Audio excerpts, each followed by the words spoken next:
লোকসভা ভোটের আগে ভূপতিনগর আবারও বুমেরাং।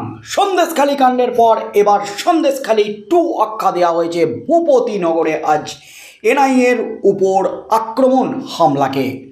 যেমনটা শেখ শাহজাহানের বাড়িতে 5ই জানুয়ারি ইডির তল্লাশি অভিযানে গেলে শাহজাহানের এক ফোনে হাজার হাজার তৃণমূল কর্মী সমর্থক শাহজাহানের বাহিনী ইডির উপর হামলা চালায়। ইডি কেন্দ্রীয় বাহিনী এবং সংবাদ মাধ্যমের উপর হামলা চালায়, মেরে মাথা ফাটিয়ে দেওয়া হয় ইডি আধিকারিকদের। ঠিক একই কায়দায় আজ ভূপতিনগরে তৃণমূল নেতাদের বাড়িতে তল্লাশি অভিযান এবং তাদের গ্রেপ্তার করে গাড়িতে তুলতেই কিন্তু দন্দমার কাণ্ড বাঁধে। গ্রামবাসীদের প্রতিরোধের মুখে পড়তে হয় এনআইএ আধিকারিকদের।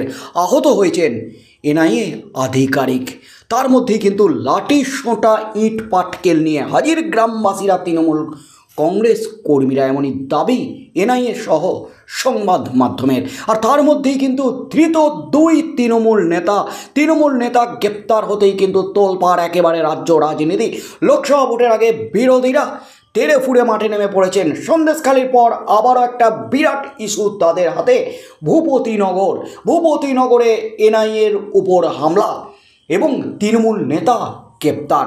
আর গ্রেপ্তার হওয়ার পর অবশেষে মুখ খুললেন তৃণমূল নেতার স্ত্রী।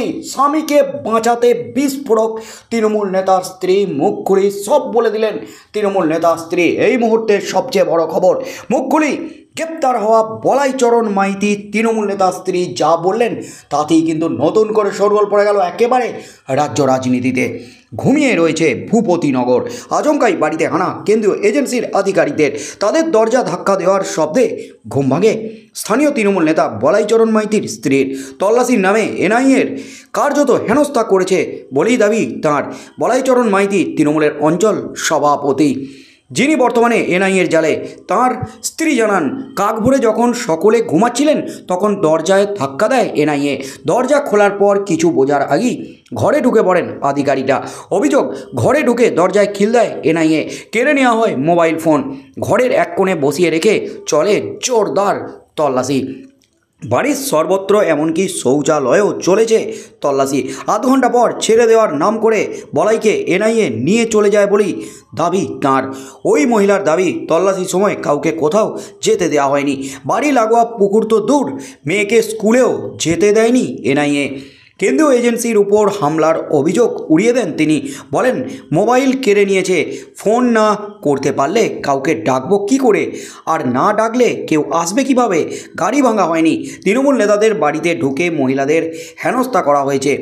সে অভিযোগ অবশ্য আগেই করেছিলেন মমতা ব্যানার্জি, আর সে কারণেই মহিলারা প্রতিরোধ গড়ে তোলেন বলেই দাবি তার। এদিকে এনআইএ বিবৃতিতে দাবি করেছে গ্রেপ্তার হওয়া তৃণমূল নেতারাই মূল অভিযুক্ত, তাঁরা সক্রিয়ভাবে ভূপতিনগর বিস্ফোরণ কাণ্ডে যুক্ত। তবে সে অভিযোগ উড়িয়ে দিয়েছেন তৃণমূল নেতার স্ত্রী।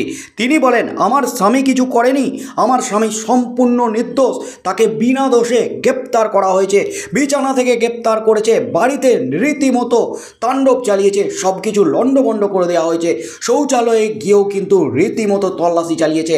আমাদের বাড়ির এক কোণে বসিয়ে রেখেছে নির্বাক চলচ্চিত্র হিসাবে এবং আমাদের সমস্ত মোবাইল ফোন কেড়ে নিয়ে আমার স্বামীকে জেরা করে তাকে আধ ঘন্টা পর ছেড়ে দেওয়ার নাম করে তাকে তুলে নিয়ে গেছে এনআইএ। এবং যে হামলা হওয়ার অভিযোগ উঠেছে এবং আমাদের বিরুদ্ধে যে এনআইএর উপর হামলার যে গুরুতর অভিযোগ উঠেছে, আমরা কাউকে ডাকিনি, আমাদের ফোন তো কেড়ে নিয়েছে, আমরা ডাকবো কী করে, এমনই কিন্তু বিস্ফোরক দাবি করেছেন তৃণমূল নেতা বলাই মাইতির স্ত্রী। স্বামীকে বাঁচাতে কিন্তু একেবারে বেফাস বিস্ফোরক দাবি করলেন তৃণমূল নেতা স্ত্রী। মহিলার এই দাবির পর রাজনৈতিক মহলে একটাই প্রশ্ন ঘুরপাক খাচ্ছে, সত্যি কি ইচ্ছাকৃতভাবে ভোটের মুখে তৃণমূল নেতাদের গ্রেপ্তার করা হচ্ছে? যদিও সে কথার সারবত্য নেই বলেই দাবি করছে এনআইএ।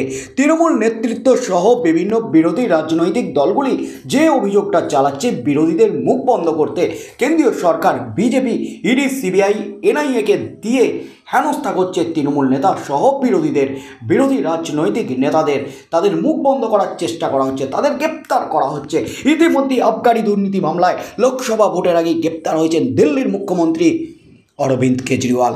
আর তার মধ্যেই কিন্তু রাজ্য রাজনীতি উত্তাল। রাজ্যেও একাধিক হেভিওয়েট তৃণমূল নেতা, তৃণমূল বিধায়ক, তৃণমূলের মন্ত্রীর বাড়িতে চলছে ভোটের আগে জোরদার তল্লাশি অভিযান। আর সেই তল্লাশিতে একের পর এক বিস্ফোরণ। একেবারে হাতে নাতে আজ পাকড়াও দুই তৃণমূল নেতা। তৃণমূল নেতাদের গ্রেপ্তার করে নিয়ে আসার পথেই কিন্তু একেবারে ধুন্ধুমার বাঁধে। তবে গত শুক্রবার রাতের দিকে কুণাল ঘোষ কিন্তু বিস্ফোরক বিবৃতি জারি করেছিলেন। এনআইএ এবং ইডি সিবিআইয়ের আধিকারিকদের সাথে নাকি বিজেপি নেতাদের বৈঠক হয়েছে, গোপন বৈঠক হয়েছে। আর সেই বৈঠকেই লিস্ট তুলে দেওয়া হয়েছে কোন কোন তৃণমূল নেতাকে গ্রেপ্তার করতে হবে। গত শুক্রবার তিনি দাবি করেছিলেন রাত পোয়ালি শনিবার থেকেই জোরদার গ্রেপ্তারি শুরু করবে কেন্দ্রীয় তদন্তকারী সংস্থা এনআইএ, ইডি, সিবিআই। আর তার ঠিক এক সপ্তাহ কাটতে না কাটতেই এনআইএর জালে দুই তৃণমূল নেতা।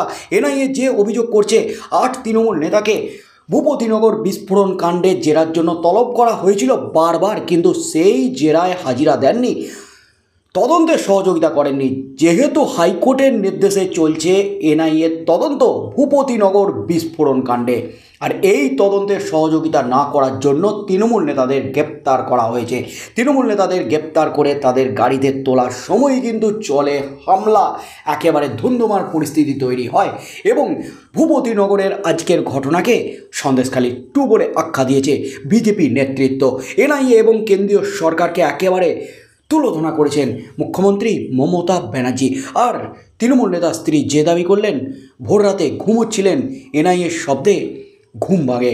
আর তারপরে কিন্তু বিছানা থেকেই পাকড়াও করা হয় তৃণমূল নেতাকে। আগামী দিনে কি হতে চলেছে রাজ্য রাজনীতিতে, তৃণমূল নেতাদের জেরা করে কী তথ্য হাতে পায়, ভূপতিনগর বিস্ফোরণ কাণ্ডে কি সত্যি জড়িত ছিলেন এই সমস্ত তৃণমূল নেতারা, হাটে হাঁড়ি ভাগে কিনা, সেদিকেই চোখ থাকবে গোটা রাজ্যের।